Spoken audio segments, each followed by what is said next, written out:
Away from the City Club, she's a manager of Portland's Business Youth Exchange.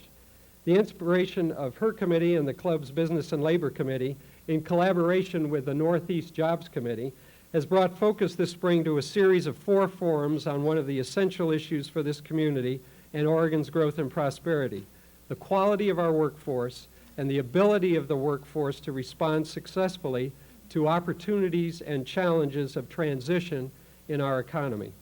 Today, Donna and other members of our panel will summarize the major themes from this series and share their strategies on meeting the challenges.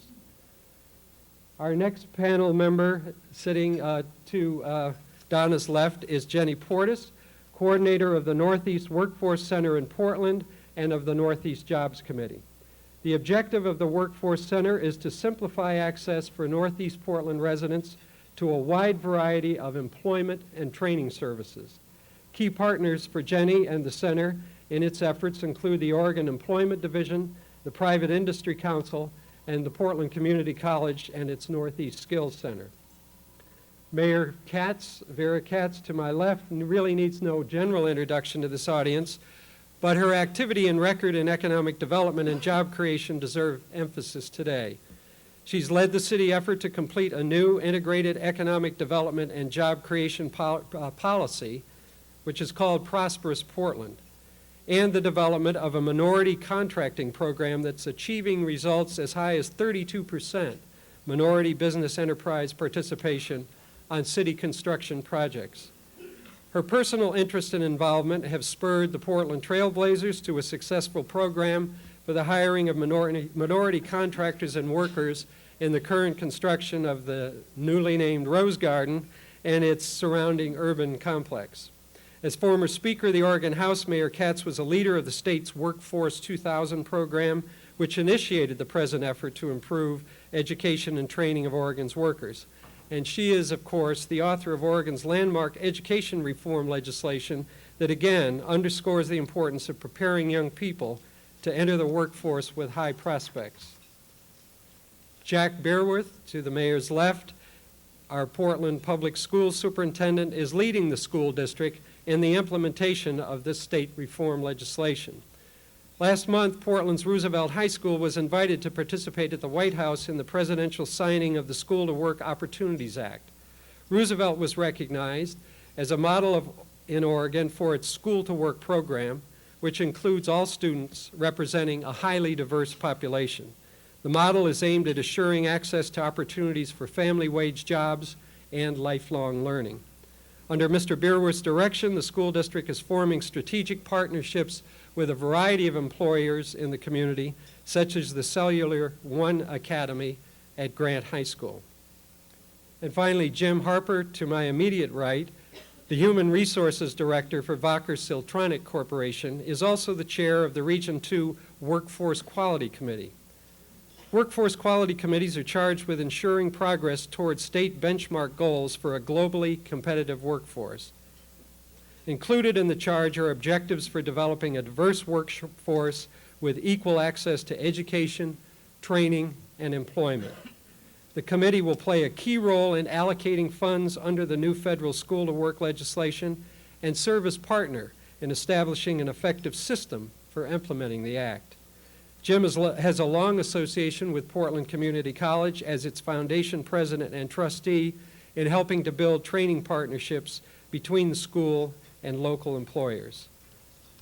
You've heard enough from this person, and now we get to the main event and this distinguished panel. As I say, it's a pleasure to welcome all of you panel members and to turn the program over to Donna.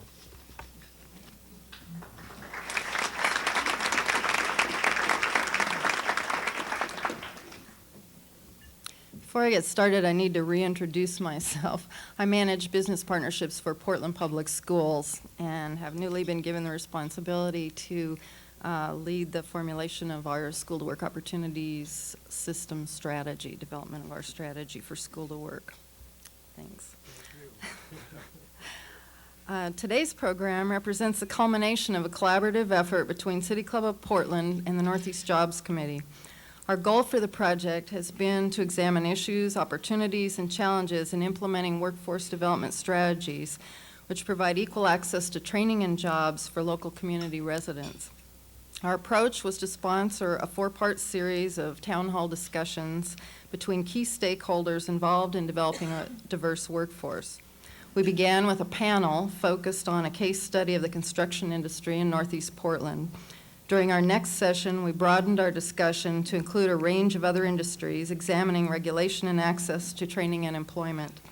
Our third session addressed education and training, and the fourth was a working meeting to clarify issues, barriers, and effective strategies which emerged during the previous sessions.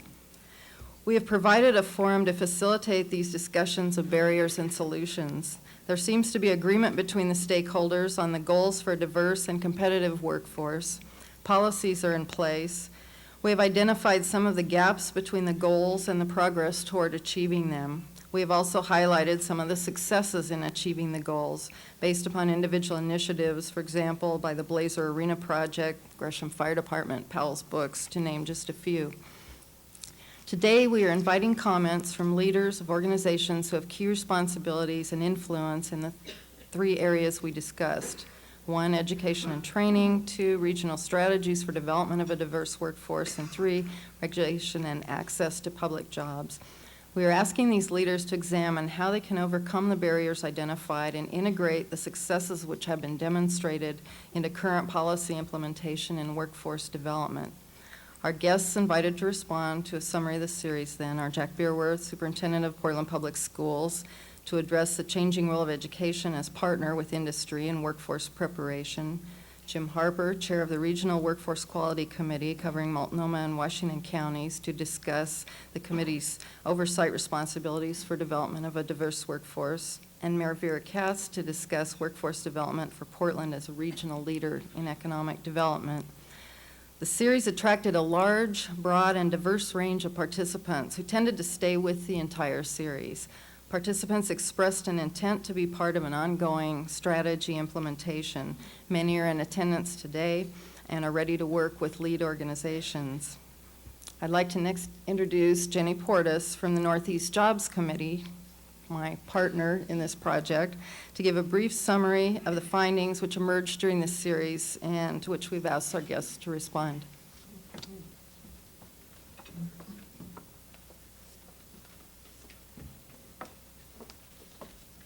Thank you very much, Donna.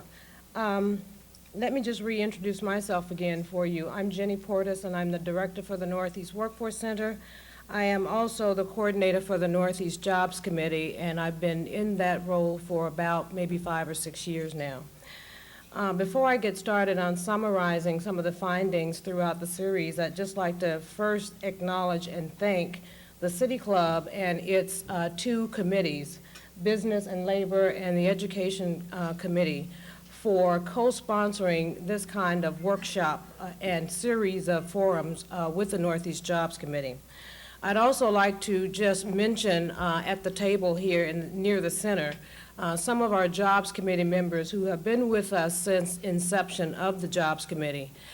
Lisa Nisenfeld, Neil Nagus, Quint Rawberger, and I think that's about it who's here now. If I've missed anyone, raise your hand. Okay, thank you. I just wanted to take a minute to do that. A brief overview of what occurred and some of the findings throughout the series of forums. About 3 years ago, the Northeast Jobs Committee established a subcommittee to identify targeted industries based on workforce opportunities, particularly for inner Northeast residents. Central to that effort was to develop comprehensive strategies around those key industries to combat unemployment in inner Northeast Portland.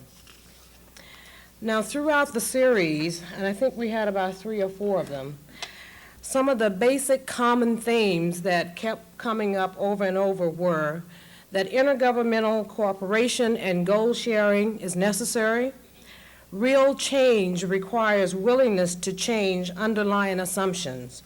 Lack of funding was identified as a barrier to change, but can we set new priorities without new resources?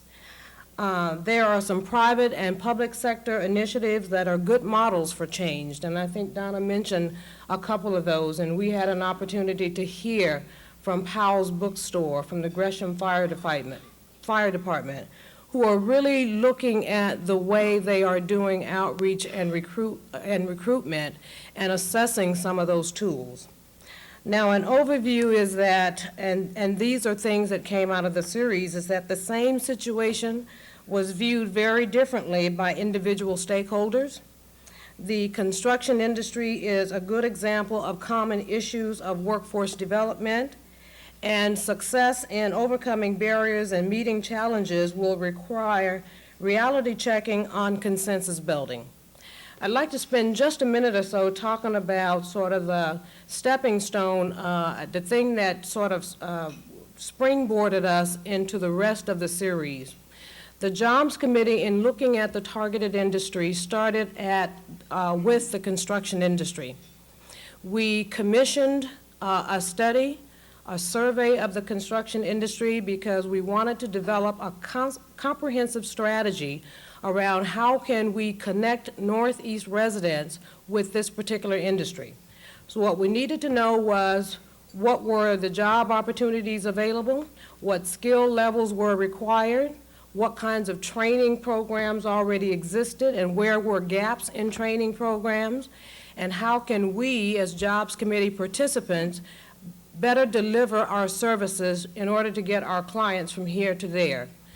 That study was done with the technical assistance from the National Economic Development and Law Center, who has a representative here today, Frida Molina, and Craig Howard.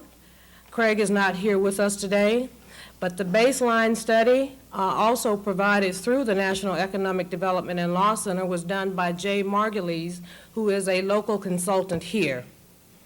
Some of the things we found in that study, and one of the reasons we're here with the City Club today, is that the issues were bigger than just Northeast Portland. The issues had ramifications and implications affecting the region.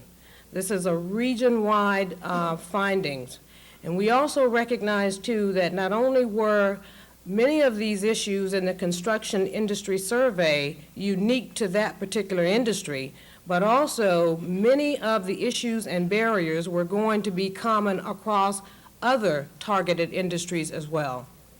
Some of those findings were, and these were also supported throughout the series that we conducted, were that under the public policy section, that make diversity goals for public projects clear, enforce those goals, develop uniform goals, statistics, and reporting. We had a couple of small business people who were contractors who attended the session, and if you're a small contractor, you don't have hundreds of people and all kinds of resources available to you, filling out a report for the City of Portland and a different one for TriMet and a different one for Metro, this is very time-consuming, and it gets to the bottom line, which is money. Under apprenticeships, what we found common throughout the series, as well as was noted in the report, is to compile better apprenticeship information about diversification efforts, monitor progress towards journey level status for non-traditional workers, assist trade committees to develop and recruit the selection process which is sensitive to diversity, and there were some other things as well. I won't go into those. Under the training programs, what we found, and this is common throughout many different industries, is to tie the training programs more closely to the employers, have training advisory committees meet more often to better reflect changes in marketplace needs, more closely tailor training to populations being served. Many of us in Northeast Portland, and I'm sure in other low-income areas of the city, we're serving single heads of households. These people, in addition to having the responsibility of running the house financially, are looking and needing training. So if we continue to do and deliver training in the capacity that we're doing from 8 to 5, Monday through Friday, many of these people are cut out of those opportunities. It becomes an either-or situation for them. Either I give up the job and go to the training program, or I forego the training and continue in these low-level jobs that they're in, and consistently and constantly being laid off all the time. Also under training program is develop better outreach methods to reach discouraged and non-traditional workforce candidates, and to recognize the impact of life problems on non-traditional workers and work to eliminate those barriers to job retention. That was really some of the things looking closely at the construction industry. For the other industries that were barriers and problems that were really came out during the City Club series had to do with education and training. The key stakeholder here, of course, is our K through 12 education and training programs, broader information about the variety of occupations that can be chosen. We consistently heard a common theme about construction work being a place in high school where the bad kids go. Actually, there's good money in construction work, and so there needs to be sort of a change in how we perceive blue-collar jobs. Be careful to keep all options open to diverse populations, and more attention to blue-collar work as an option. Include employers in the curriculum development, standard setting, and goal establishment. We heard this consistently throughout the forums. Employers need to be at the table. They need to be really involved, not sitting at a committee meeting, listening to reports, but actually involved in the development of the curriculum. Setting training goals to focus on employment and not just on completing training, because that all ties into the employer. Establish agreements with employers to hire graduates. Under access and regulation, the key stakeholder here would be employers. Recruit more community level using target group service agencies to organize and to reach non-traditional workers. What we hear at the Northeast Workforce Center from some employers is that, well, we'd like to hire more women and minorities, but we can't find one. Well, we've got an answer to that. We've got a Northeast Workforce hotline that will connect you to about 5 different agencies in inner Northeast Portland. The number is 240-5425. Also for employers to review your entry requirements to make sure they reflect specific job needs. I cannot tell you how many job announcements we look at the Workforce Center that have responsibilities and screening things in it that do not relate to the job. Such things as you must have good credit. Well, having good credit is really something that poor people are not going to always be able to do. It doesn't mean that they're not good workers. So, you know, take a good look at how you are recruiting and what those applications are asking for. Examine incentives which would promote hiring of previously trained individuals, which means to recruit trainees from our programs. And to the programs out there, involve employers. Review and consider generalized background requirements which can eliminate otherwise qualified individuals from consideration.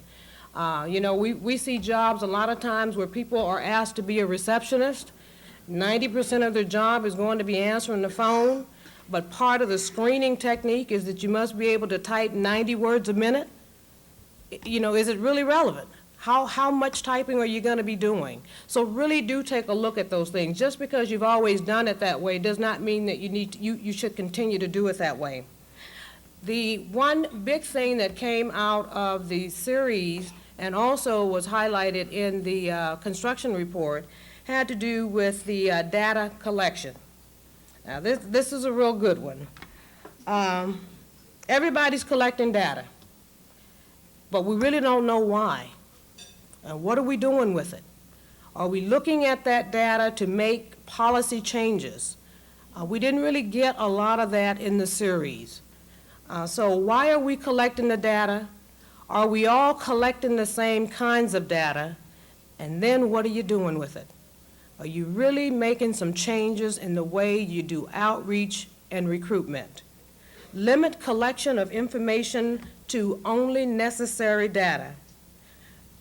Respect people's privacy. One of the things that we face a lot at the Workforce Center is having people fill out forms asking about their personal lives, how many folks are working in the house, what's the age of your kids, all of this to get into a training program. It's irrelevant. Develop realistic measurements of diversification. Who is hired, not how many people apply. Evaluate data to identify disproportionate failure rates for non-traditional groups and minorities.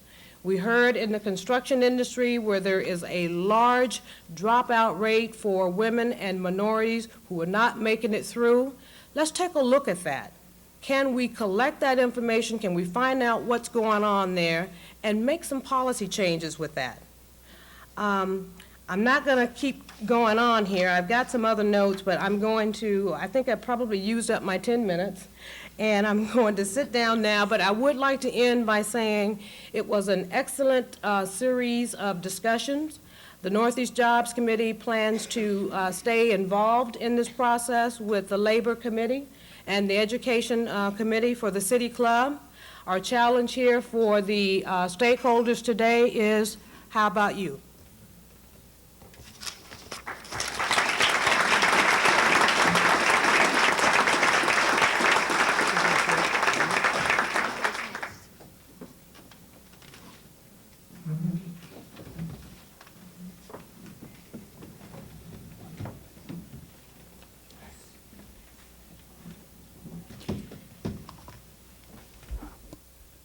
A couple of weeks ago, we were indeed at the White House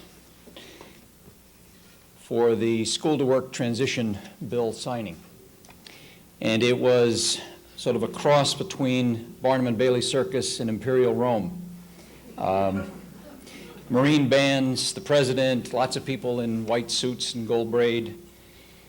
And it was a very fitting recognition of what has been done in part of Portland and was what can be done when teachers, principals, parents, local businesses, government agencies, state education department officials, a variety of other people put their minds to it and say, how can we reshape a high school education to make it more relevant to our community and to the needs of the kids who are going through it today, to ensure that they're getting an adequate education and are being connected when they come out the other side to appropriate institutions of higher education, jobs, whatever.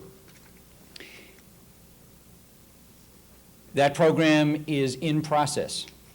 It's kind of scary when you go to these meetings and everybody is turning to you and saying, well, now tell me more details. And you tell them the details with great pride, but you also try to explain to them that it is only halfway through at best, that we are developing this program as it's going along. I'm brought back to reality, however, when I read articles such as was in the newspapers a couple of days ago, which pointed out that a quarter to a third of all of the students who graduated in June of 1993 from high schools, graduated, not dropped out, are still looking for jobs in the United States. Even with a piece of paper, it is very difficult to find a job. I am pleased and impressed that the City Club took it on. I'm glad that you spent as much time as you did. There were elements that you mentioned that were not in the report as I saw them. We are doing a number of things in the school district, and I will tick them off in a few minutes, that I'm pleased with because I believe that we are beginning to respond in ways that are more significant than we have up until this point. But I would like to underscore the main issue as I see it that came out of this study. We really don't need more studies. We've had lots of studies like this, and you can find similar studies in other places. The real issue is whether we're willing to get on with it. We collect data in the school district all the time. It's important that we collect more data so that we make better policy decisions. But we also have enough data and have long had enough data on who makes it through school, who doesn't, who succeeds, who gets a piece of paper and succeeds in that sense but is not well prepared. The issue is, are we prepared to take the actions that we need to? Now, I was thinking of the movie Dave. It was kind of funny, and I enjoyed that, and I don't know how many of the rest of you saw that. But there was a moment when he stood up at the press conference and he started saying, well, now, you know what we should really do? Everybody should go out and hire one more person, and if everybody did that in the United States, think of all the jobs that could get created. And it was kind of hokey and funny, but you know, there's a sense of reality to that. We got a lot of jobs. We got a lot of well-intentioned people in this community. We got a lot of concerned people. We have not adequately harnessed that. And there had better be a sense of urgency, because if you look at the data over the last decade in the United States, those who had skills saw an increase in their income, and those who did not fell behind. I heard a great speech by the Secretary of Labor, Robert Reich, who is spending more time focusing on education and training than he is on traditional aspects of labor, because he is concerned about where the United States is headed. And I believe that we are, in fact, a good cross-section of the United States here in Portland. And I don't know how many of you realize it, but Robert Reich is about this tall.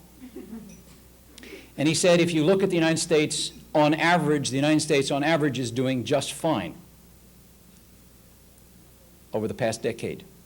But he said, that's like myself and Shaquille O'Neal being in an elevator and saying that the average of the two of us is 6'3".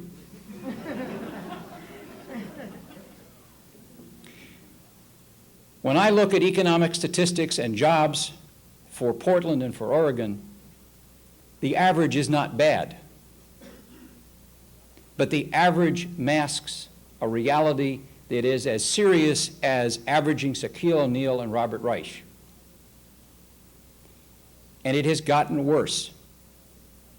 Maybe it was Bill Bradley and somebody who was 5'9" a decade ago. The answer out of this should be that we should be prepared to start doing some things. And part of the responsibility for that is on the Portland Public Schools. And whether we're going backwards in terms of our finances or going forward, we need to be doing everything we can. And we've had some substantial successes, more than just Roosevelt Renaissance 2000. We created a dropout retrieval program this fall and said that anybody who wished to apply for funds, who was prepared to bring kids back who were out on the street, that we would fund their programs, and the state aid that those programs would generate would pay for the programs themselves. And as of this point, we have 300 kids more in school today than were in school back in October. Now that just required some inventiveness on our part and some willpower, and it generated its own money. We have Cellular One involved with Grant High School in a school-to-work transition project which is as recognized nationally as the Roosevelt Renaissance 2000. But for every one of those programs, we still have many, many more students who are not being reached. We still have many, many more students who are out on the streets, and they are disproportionately poor, they are disproportionately minority. And either we're going to bring these people along and we're going to remain a whole city, or we're going to start to unravel and look like every other city in the United States. Now, I came here because I thought there was more promise in this city and in this state than in any other state in the country. I still believe that. But that promise is not being fulfilled at a pace that's adequate to the task at hand. So if anything comes out of this report, it should be that we need a sense of urgency, every single person in the city, whether they're in schools or in government or in private industry, to do something about it. And if you're interested in doing some things with the Portland Public Schools, we'll do our best. to respond. We are interested in having as many partners as we can, and in being serious about it. Thank you.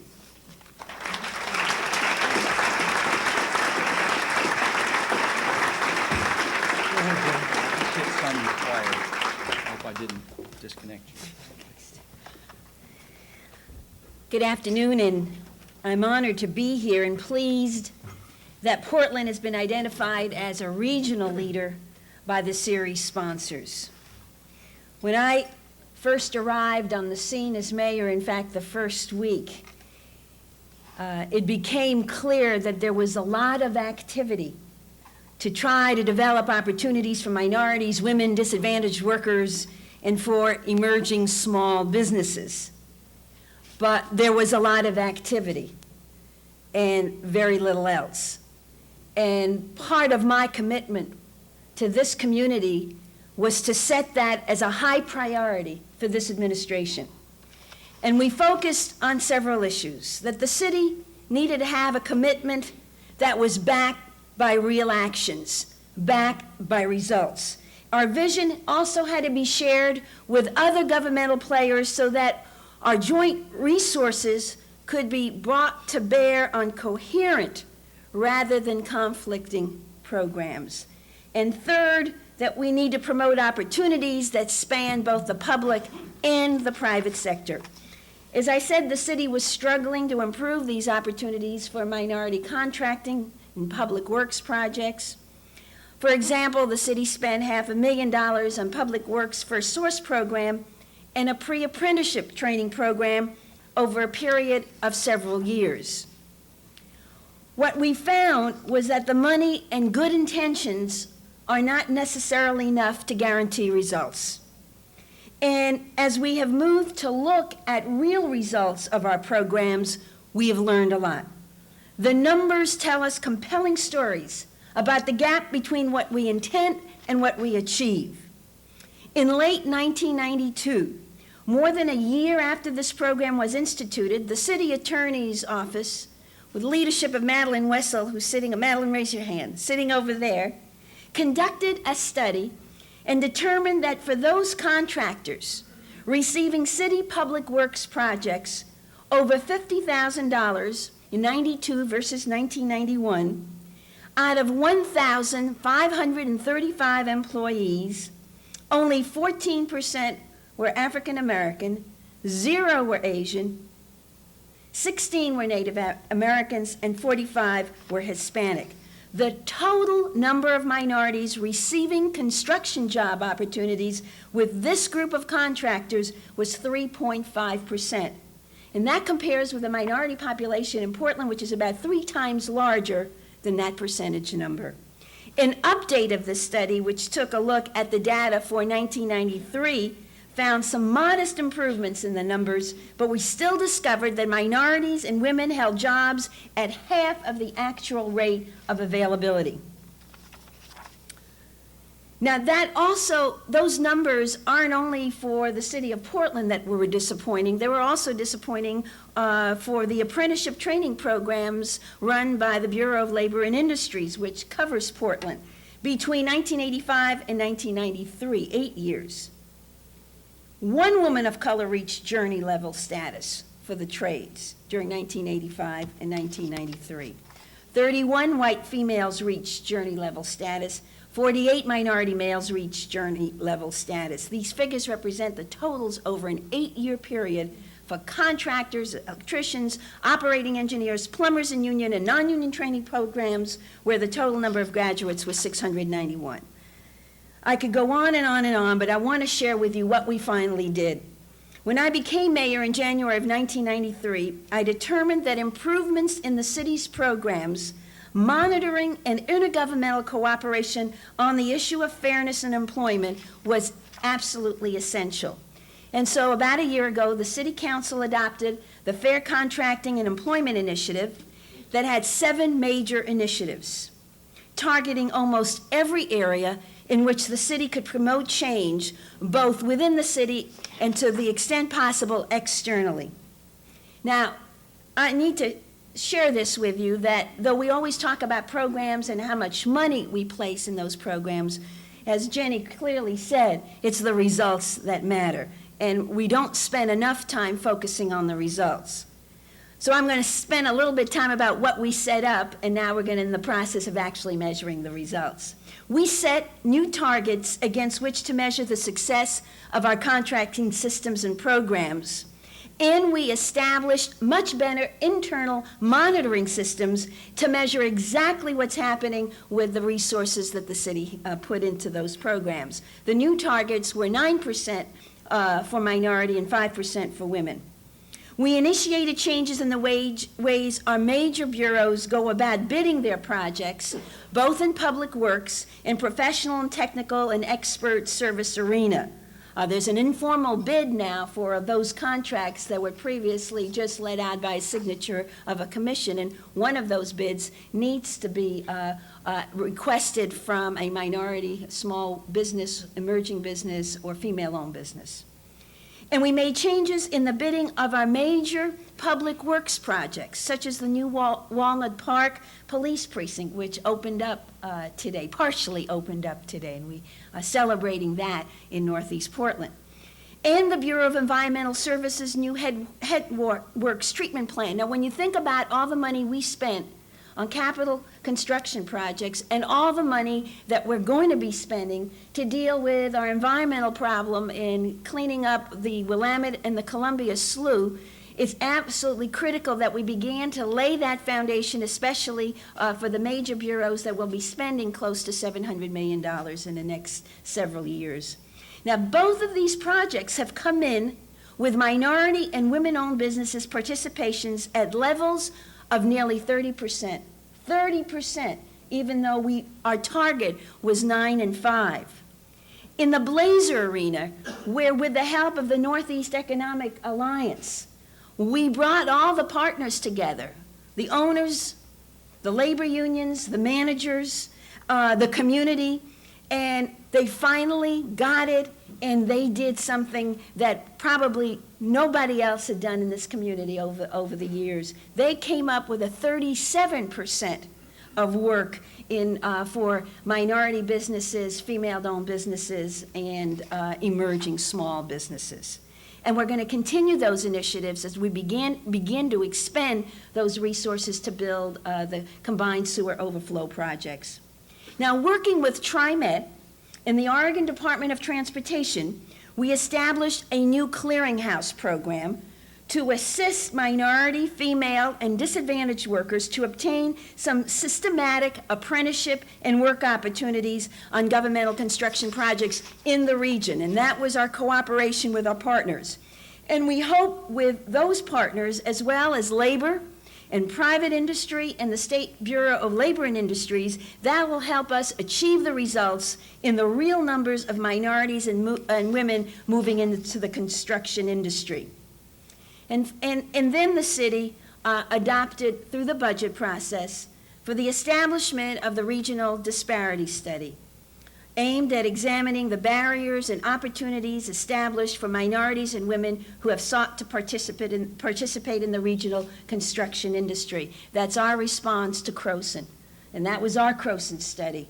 And we joined with other partners, where they came and joined with us, Multnomah County, Metro, the state of Oregon, TriMet, the city of Gresham, and Washington County are among the various governments now committed to that study, funding to that study as we begin developing the data that will probably provide substantial empirical and legal support for contracting and employment programs for all these governments for the next decade.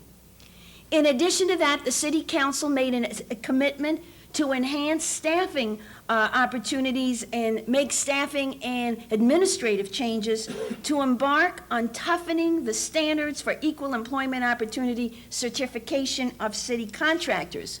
We saw on all the contracts, yeah, they're all certified, but the question was, how well are they certified? What are the numbers? This new certification system has generated substantial interest by other regional governments, such as Multnomah County and Metro, and may eventually be utilized by other governments in our region, so we don't have to duplicate the reports over and over again, and we have the partnerships to make sure that we have the actual numbers of what it means and hope to increase those numbers.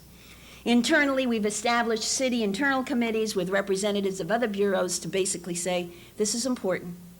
We need to work very hard at it, and it takes a lot of hard work, and we want some results, and trying to do this in a coordinated manner. Now, if you ask me, have we achieved what we wanted to achieve, the answer is no. But we've moved in the right direction, and we've had results. Certainly over 32% on 2 major projects that are currently online is pretty impressive. But they're not the results yet that we want to achieve. We've seen some progress, experienced some real efforts and real cooperation from major contractors. But we have to go far before our public contracting and bidding processes achieve full participation of the community businesses across color and gender. Let me lead to the conclusion. Before I get to the conclusion, though, I want to share with you that there are other strategies that the city is doing that interlock with what you heard or what you will be hearing today. It is the key industries strategies, working with workforce training strategies, bringing industries together, setting the curriculum, working with K through 12 as well as community colleges, Portland State University, finding employers that are willing to participate in pre-apprenticeship programs and apprenticeship programs to make the school to work transition work. I wanted to spend my 10 minutes, though, on talking about what a large governmental system is doing with partners in this region to begin to internalize those changes within their institution. The conclusions: expenditure of dollars and development of programs does not guarantee results. Does not guarantee results. Obstacles to the equal participation of minorities and women remain a real force in our community.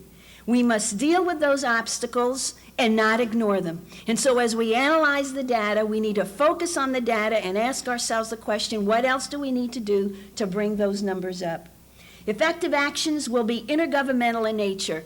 The city can't do it alone. We have other partners in the region as well as the private sector. Absolutely critical to this equation. Effective actions must link our educational institutions, our fellow governments, and the private sector.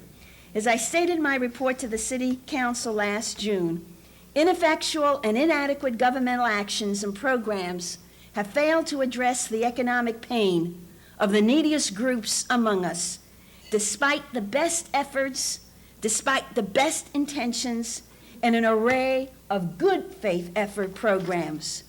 To ignore for too long the economic plight of these groups put us at risk for our long-term survival as a diverse and functioning community.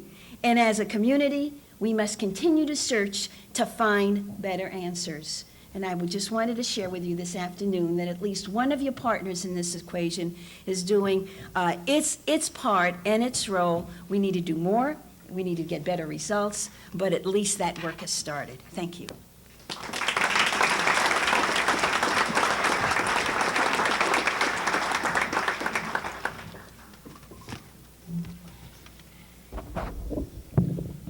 Thank you, and good afternoon. I'd like to take this opportunity to again thank you for letting me have the opportunity to talk about the Regional Workforce Quality Committee. Our committee has wanted to make a presentation to this group for a long period of time and to share with you what we're about, and at the end perhaps suggest some things of which you might be able to help us. But let me start by explaining what the State Workforce Quality Council is all about, because I think that's important. Then I'll be more specific as I talk about the Region 2, which is our Regional Workforce Quality Committee, which represents Washington and Multnomah County. In 1989, the State Legislative Fiscal Office of the Oregon Legislature produced a report that identified over 50 separate agencies that were addressed with job training and job placement activities. They were by 13 state agencies, and they were spending over $250 million in a biennium. The report also went on to underscore the fact that there was a lack of a comprehensive job training policy which maximized state priorities and available resources. So in 1991, the state legislature responded by passing the Workforce Quality Act, and it created a 22-member council. The governor appoints 15 members of that 22-member council through representatives of business, labor, community-based organizations, the state legislature, local elected officials, local educational groups, and the general public. The remaining 7 are filled by stature of their positions, the Bureau of Labor, the state superintendent of schools, and others. The council was created to bring government, business, labor, and educational leaders together to accomplish a number of things. To raise business and labor's awareness of and commitment to restructuring our schools, improving existing worker skills, and changing business management practices to keep Oregon economically competitive. To support restructuring of the public school system to raise the level of student achievements. To promote professional technical education and training programs that would lead to high-wage jobs. To develop strategies for improving the level of business investment in worker training. And finally, to provide cost-effective coordination and accountability of existing employment and training programs. The council established 15 regional committees to integrate planning and delivery at the local level. The committees were charged with developing regional strategic plans and service delivery agreements. They were also asked to required to develop individual performance measures. Now that's a very quick and a very brief overview of the state council and what the charter was. One of the outstanding features of this act, and specifically the council that we're working with, is that they've given the regions authority to identify their priorities, their issues, and their programs that are unique to each of our regions. So what's unique to Washington and Multnomah County may be different than what's in Deschutes or Crook County. It was this autonomy and sense of urgency, I think, that allowed Region 2 to respond and staff a new committee with some of the very best members of our region. Our region has always been involved and proactive. We've had a leaders roundtable. We've had lots of groups that have worked on workforce issues. But we've never been satisfied with our progress. At your table is a packet of material that will explain in a lot more detail the specifics of Region 2 in our committee. But let me just touch on a couple of those. You will see that we've identified a mission, some goals, and benchmarks that are specific for our region. You will see that most of the major partners in workforce development are involved in our activities. We identify problems, we brainstorm solutions, we pool resources, we prepare funding requests, we communicate to citizens, and we act as a focal point for the region. What you won't see in that report is the cooperation and the teamwork that goes on in our meetings. Members could come to our meetings and come to the table just to protect their turf, but they don't. They come to the table to make a difference. Someone will ask me, sometimes people ask me, why is this committee different? And what causes the members to stay engaged? And I usually respond to the fact that, and it supports what Jennie was saying, is that we have a large number of our population that are unemployed and underemployed. On the other hand, we have high-skilled jobs and even more and more entry-level jobs that are unfilled, that we can't fill, and that we're having to go outside of our region to find people to fill those jobs. So as the jobs report states, We have a problem. We recognize that we have a problem. But there is good news. There is some light. At least our Regional Workforce Committee thinks that there is light at the end of the tunnel. And we think it's that way because partners are involved. We have the Education Reform Act that we're working with Jack and others.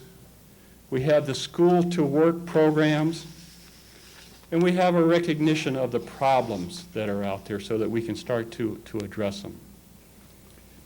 Now, what we've accomplished in the last year and a half, I think, is important too, because we've only been working now. The act was enacted in '91. The committee came together. We were one of 6 regions out of the 15 that received funding to work on specific programs that are currently going on.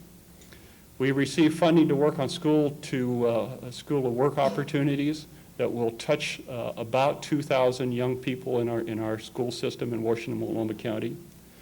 We have a displaced worker program that was funded through the state. We have a community pride project, which is a partnership with the city of Portland that really works with a lot of gang-related kind of activities. And finally, we have a private sector initiative that is currently being put out that will have several $100,000 to work with existing workforce development. In addition to that, the Regional Workforce Quality Committee, we've been a major player in the federal school to work legislation that's been going on. We had some people here 2 weeks ago to interview a number of business leaders and educators and public sector people in the state of Oregon.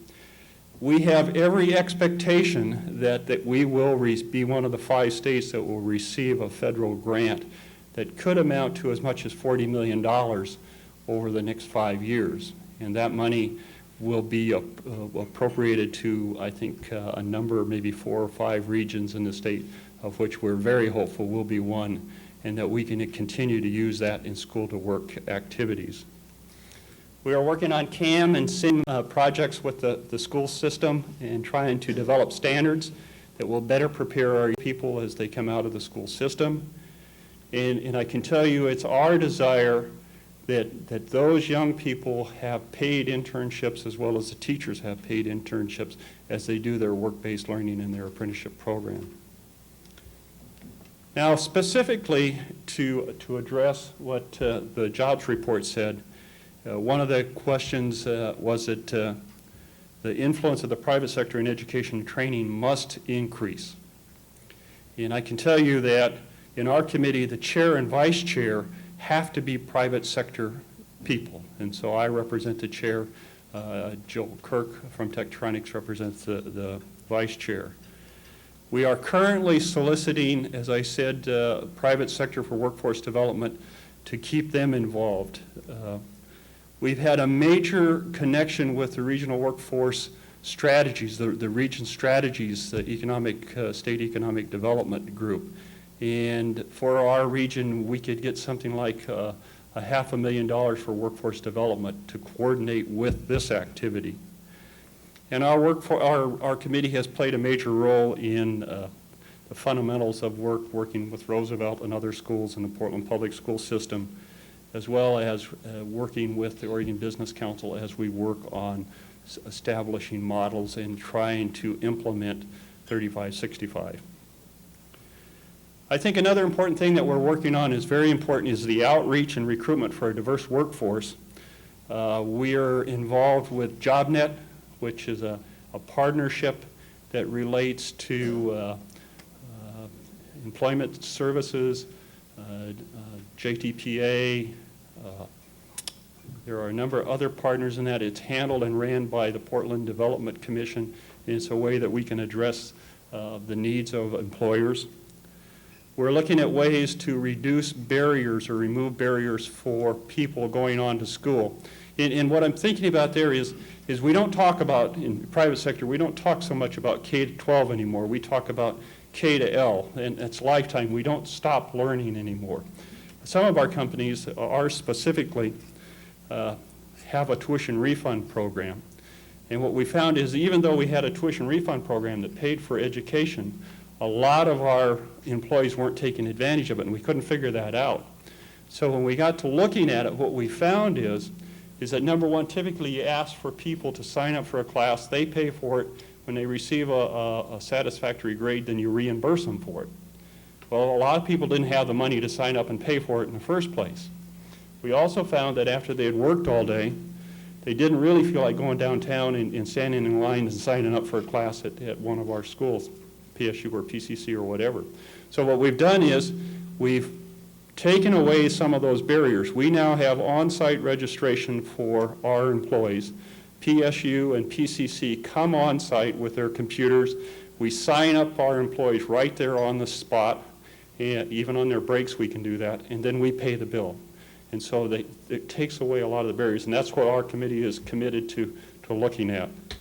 Special accommodation for individuals with physical and developmental disabilities, transportation changes to accessing community, special language accommodations in hiring processes.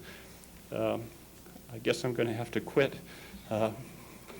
There are lots of things that are going on, and it's an exciting time, I think, and I think you wouldn't find the private sector and others involved and dedicated if we didn't believe that, and we really do. Let me just finish by saying what I would ask City Club for is we hold regular meetings. We have 4 subcommittees that are made up of our members, plus open to anyone who wants to attend and help. That's the strategic planning, education and training, economic development, and executive committee. And anyone who wants to be involved in that can, and we would encourage that. We'd also ask that if we come out and ask you to be on the Regional Workforce Quality Committee, that you accept that appointment. It's a lot of work, but we ask you to do that. It's far better to be a player than a barrier in helping us understand what the concerns are and how do we fix it. You can invite us to make presentations. We love to do that to get the word out. And you can let us know if we're doing things right as well as wrong. Let us know what's going on. So with that, I'd just like to thank the mayor for her partnership in working with us, Commissioner Chairperson Stein for the work she's done, our 5 federal partners, Jack and the public. It's a partnership that really does work, and thank you.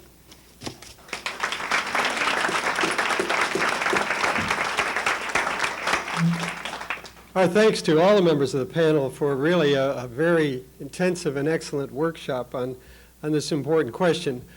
Speaking of questions, we really only have time for 2 or 3, but we'll at least start with Marge Kafori, member of the board, with the first question.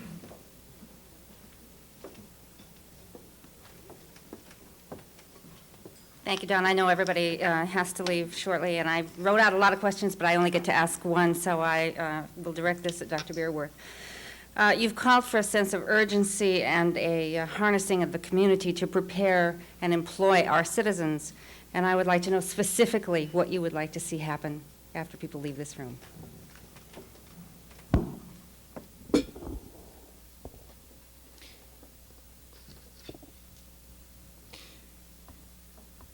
Different things for different people, but I would ask that each person think of something that they could do. We are interested in partnerships in schools. Donna Acord is the contact there.